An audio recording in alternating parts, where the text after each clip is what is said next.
Hi, my name is Evan O'Connor, and my Politics of Place final project is on SARS in Nigeria and how it relates to police brutality globally.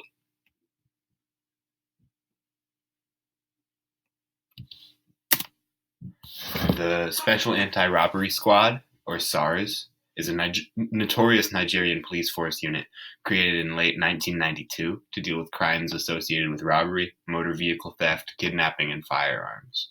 It was part of the force of the Criminal Investigation and Intelligence Department of Nigeria. The formation of SARS and the anti-robbery squad was influenced by the sudden death of a Nigerian army officer, which was caused by three police officers in Lagos of September of 1992, ending in the arrest of said police officers. The backlash of this incident was a large military response in major Nigerian cities, and it essentially started what has been referred to as a gang war between police and army forces in the streets of Lagos, Kano, and Owo, and lesser and still significant civil unrest taking place in the rest of the country. In response to this, the majority of the police force in Nigeria, especially in big cities, receded from public places and stopped patrolling, leaving almost all of Nigeria's major cities without a police presence, like at all. Many police officers resigned, and many more fled the country as they feared for their lives. Due to the absence of any law enforcement, violent and property crime in these areas skyrocketed, and the government was under immense pressure to create a solution. So in early October of 1992, the Special Anti-Robbery Squad of Nigeria, or SARS, was formed as an emergency law enforcement organization. SARS initially operated in complete secrecy in order to avoid persecution from the still insurgent Nigerian military forces. A repercussion of this total secrecy, however, entailed that the general public had no idea SARS even existed, and perceived SARS operatives as just more violent criminals for the majority of their existence. After just around 10 months of negotiation between the Nigerian military and the law enforcement organizations of Nigeria, a ceasefire was agreed upon, and police resumed the normal activities in cities. Once their initial operation had concluded, being to instill peace back into Nigeria and quell the military uprising, SARS was integrated into the larger Nigerian Intelligence and Interrogation Department, and their primary service became to detain, investigate, and prosecute those involved in violent crimes such as armed robbery and kidnapping. Although the threat of military aggression had been quelled, SARS still continued to operate with little or no visibility, using unmarked cars and utilizing plainclothes officers. SARS operatives were not allowed to wear a police uniform or publicly carry registered guns or walkie-talkies. They were given unmarked vehicles with private plate numbers while on duty. At this point, around the mid-1990s, the SARS began growing in terms of numbers and influence, and were essentially allowed to take the law into their own hands. From here, SARS became extremely corrupt and worked at odds to government orders. From the mid-90s to the early 2010s, SARS was responsible for over 100 confirmed extrajudicial killings and countless more unconfirmed. So how do groups like SARS gain power? So groups like SARS can be seen around the world, but how do organizations like this gain so much power to act as their own authority? Many of these squads begin as legitimate police enforcement programs within existing governments, but increasingly get corrupted and used by fascist and totalitarian governments as a force of intimidation and subjugation to keep the general public in line. Groups like these usually have a very unstable power structure, allowing them to be turned into forces of oppression. Forces like these generally occur in post-colonial countries with an unstable totalitarian or fascist regime with little to no self-determination among the majority of the population. So there's some examples of other groups in other countries that are similar to SARS, and some other governmental authority forces that have led a similar path as SARS can be found in a bunch of developing countries around the globe. Many extrajudicial law enforcement units exist and have historically had such forces. These units are usually extremely corrupt and monetarily or ideologically motivated, usually committing mass atrocities to get their way. Corrupt organizations have formed from the disarray of a nation state countless times in modern history.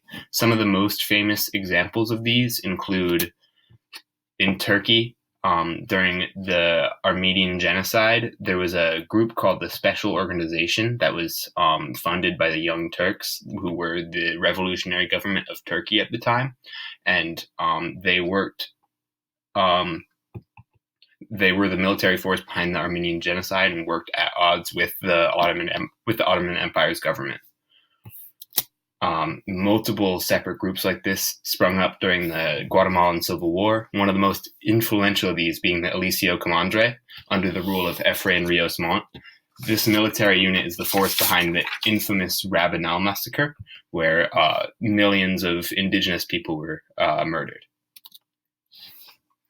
In Chile, the Caravan of Death under Pinochet was a state-mandated military force tasked with eradicating those unwilling to respect Pinochet's absolute rule. Brazil has had more paramilitary groups per capita than most countries. The Esquadro da Morte was a state-sponsored terror squad set to quell dissent by the Brazilian military dictatorship in late 1960s Brazil. And the Escudeiro Detective Le Coq, later Brazilian military department, is well known for committing atrocities in the capital state of Rio de Janeiro during the late 70s. During the Soviet Union, the RVRF military squad is known to have murdered countless civilians in the early 1970s during the first Chechen insurgency, fighting the Chechen Caliphate. In 1986 to 1992, the Indonesian military force of Pak Harto massacred millions of citizens thought to be supporters of the Communist Party in Java. In 2016, when Rodrigo Duterte was elected president of the Philippines, he urged citizens to form their own militia groups and, quote, get our streets rid of addicts, meaning kill as many addicts as you can. Over 30,000 Filipino drug addicts have been murdered by said groups in a period of just 4 years. Haiti's Tonton Macoute paramilitary unit is so similarly to modern Nigeria, Haiti was in a state of disrepair surrounding the formation of this military force as they were recovering from a coup attempt just 2 months prior. This civil unrest supported the creation of a regulating force meant to quell the threat of an uprising in Haiti's most rebellious areas. What ensued was one of the worst examples of state-backed terrorism in modern history. The Tonton Macoute resorted to torture and extrajudicial killings as methods to silence political opposition and targeted anyone who did not show their full undivided support for the government. This resulted in ideological genocide and shows what can truly unfold if a paramilitary group is allowed to take power. So in Mexico, from 1928 to as recently as 2001, the government of Mexico was run by a single totalitarian system known as the Partido Revolucionario Institucional, or PRI. During this reign, extremely violent death squad tactics were used on suspected enemies of the state. However, the term enemy of the state was very loosely defined, leading to those in death squads taking things from their own perspective and pretty much killing indiscriminately. This resulted in an attempted genocide of religious and racial minorities in southern Mexico. The Mexican president of the time, Elias Calles, was quoted justifying this persecution by saying, "The Catholic Church in Mexico is a political movement and must be eliminated, free of a religious hypnotism which fools the people. Within 1 year without the sacraments, the people will forget the faith." So the government took this as justification to carry out massive purges of Catholics in the southern provinces of Mexico. The Mexican military forces were known to abduct, torture, and execute priests, nuns, and devout followers of the church. Mexican Catholics were also routinely hanged from telegraph poles along the railroad lines. So from these examples, it's obvious that when given unchecked power, sub-governmental military units can become extremely corrupt and start upholding a self-serving modus operandi, transforming a law enforcement officer into a terrorist. In many of these places, Greater civil unrest ensues following the dispatchment of these paramilitary forces. This civil unrest often takes the form of protests and eventually, in many of these examples, revolutionary wars. So, American exceptionalism. In the United States, as well as other first world, mainly Anglosphere European countries, we like to think of our country as too developed for atrocities like these to take place. That notion is simply untrue. In a survey of paramilitary groups around the world taken in 2006, the United States ranked second worldwide for most militia groups per capita. While these groups are usually less violent, hold less power than those in, say, Brazil or other countries, we are not an exception. Yet, throughout the history of our country, militia groups, both sanctioned and unsanctioned by the government, have carried out countless atrocities and massacres. One of the most prominent of these periods is a lesser-known conflict in Kansas, Bleeding Kansas, that preceded the Civil War. Beginning in the 1850s, pro-slavery bushwhackers that were supported by the government and anti-slavery jayhawkers waged war against each other in the Kansas territory. Due to the horrific atrocities committed by both sides against civilians, the territory was dubbed Bleeding Kansas. After the American Civil War began, the bloodshed increased in this territory. So past Bleeding Kansas, many different times in our country's history, the government has unleashed military violence on our indigenous population, be it the Native Americans forced to relocate from the Southeast, the Inuit population in Alaska forced to assimilate with European culture or face death, or the indigenous population of Hawaii and our other Pacific holdings being denied self-determination and independence. So back to SARS. The Special Anti-Robbery Squad of Nigeria is responsible for countless atrocities in Nigeria, and it's rarely held to the same legal standard as other government officials. Some of the worst incidents are what elevated SARS awareness up to the international stage. So in 1996, SARS operatives in Lagos arrested 2 security guards while they were at work. Later interviews with the SARS operatives revealed that the reason was suspicion of being an accessory to robbery. The 2 guards were not charged with a crime when arrested. In January 1997, the bodies of the guards were placed in a morgue without an explanation for the deaths. No SARS officers were ever charged with this crime, and no investigation into the cause of the deaths was ever opened. Again, in October 2005, a SARS officer killed a bus driver in northern Ukwani after he refused to pay a bribe to the officer. The operative was removed from their SARS position and arrested on charges of murder. This is one of the only cases I could find throughout the entire existence of SARS where an officer of SARS was held accountable for their actions and actually charged with anything.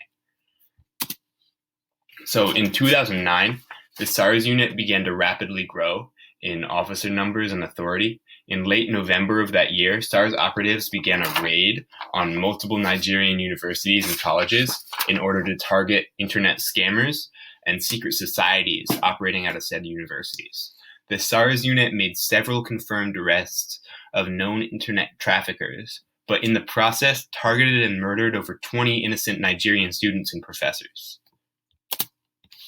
Around this time, SARS began operating with less strict guidelines and goals and started targeting anyone on the street that they believed was involved in any criminal activity. This resulted in unjust imprisonment and murders of countless young Nigerians. Officers would routinely target anyone who they thought was flaunting their wealth, be it by driving a fancy car, having braided or dreaded hair, wearing nice clothing, or even owning a smartphone. This in turn saw Nigeria's murder rate rise drastically in a span of just 3 months. So in response to this indiscriminate violence and other atrocities, in May 2010, Amnesty International stated that it would be suing the Nigerian police over human rights abuses and planned to bring the suit to the International Criminal Court. One of the main abuses focused on in the suit was that of the unlawful imprisonment and inhumane punishment given to 3 bicyclists that were arrested in April. The bicyclists were arrested under false pretenses and were given no charges for their arrest when asked. They were kept in a prison for 12 days, facing constant torture in the form of whippings, waterboarding, and cold treatment.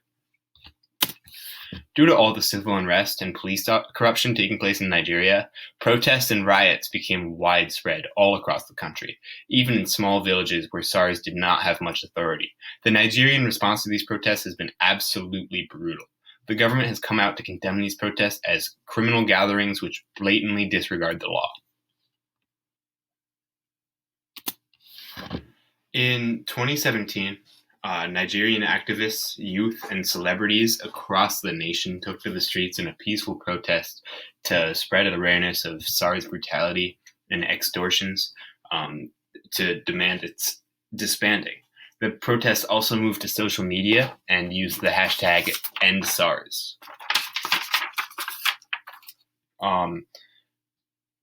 So Nigerian police, be they part of SARS unit or not, have been extremely harsh and violent to these protesters. Riot police have been known to fire live rounds of ammunition indiscriminately into large crowds of protesters.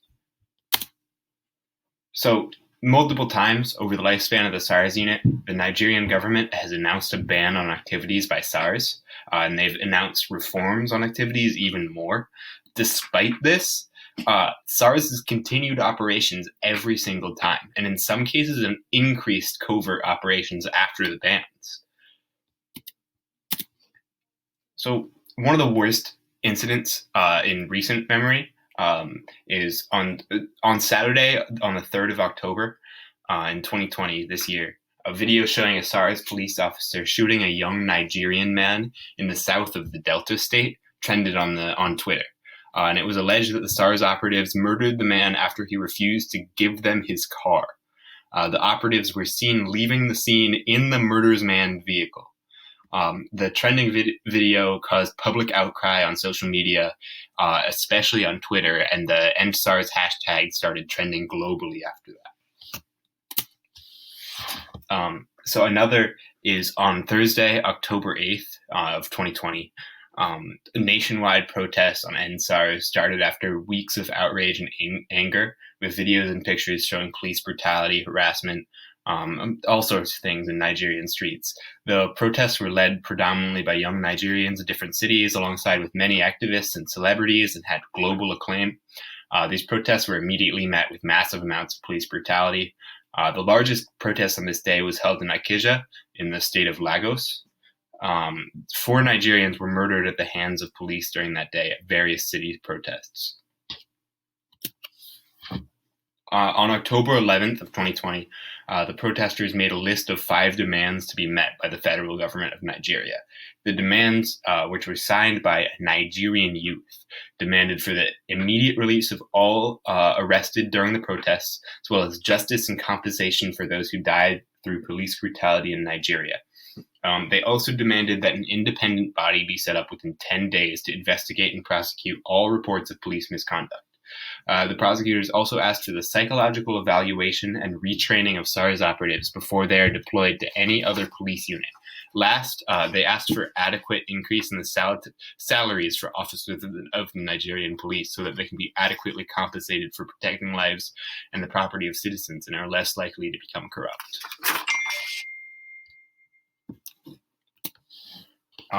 So the worst incident to come out of this so far, in terms of body count of death numbers, is on October 20th. The Nigerian army brutally murdered at least 12 to 13 demonstrators in the #EndSARS protest against police brutality that took place at the Lekki toll gate and other areas of Lagos, Nigeria's biggest city. In a premeditated ambush on thousands of unarmed civilians, the Nigerian army removed CCTV cameras on a street, switched off the electricity, and set fires on either side to trap protesters on a bridge. And they then opened fire on the activists as the activists sat waving Nigerian flags and singing the Nigerian national anthem. Despite the clear state attempt to cover up evidence, scenes of the state-sponsored terror were captured live on Instagram and shared on other social media platforms by protesters. So these protests come at a time of global upheaval of unjust systems of authority, with Black Lives Matter in the US and Canada, Aboriginals Women March for Rights in Australia, hashtag Shut It All Down in Namibia and Botswana, Free Our Women in Zimbabwe, and Save Our Children in Papua New Guinea and the Solomons, and many, many, many others. In this period of global unrest, we need to re-examine our current power structures and right as many wrongs as possible.